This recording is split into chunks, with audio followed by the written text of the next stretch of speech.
بسم اللہ الرحمن الرحیم۔ السلام علیکم ورحمۃ اللہ وبرکاتہ۔ رزق کسے کہتے ہیں؟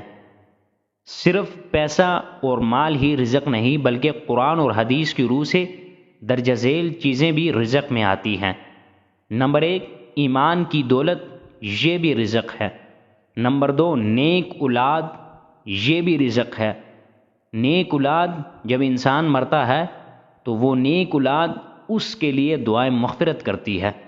علم، ذہانت، سمجھداری اور حکمت، یہ بھی رزق ہے۔ نیک پڑوسی، یہ بھی رزق ہے۔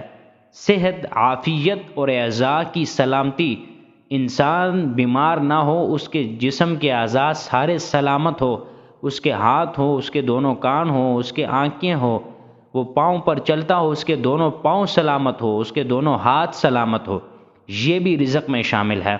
مخلص دوست، یہ بھی رزق میں شامل ہے۔ نیک بیوی جو اپنے شوہر کے فرما بردار ہو، یہ بھی رزق میں شامل ہے۔ لوگوں کی محبت، لہذا رزق کی تنگی اور کمی کے شکوے کے بجائے ہر بل اللہ عز و جل کا شکر ادا کرتے رہے۔ اللہ تبارک و تعالی ہمیں نصیحت بری آموز اور نیک باتوں پر عمل کرنے کی توفیق عطا فرمائیں۔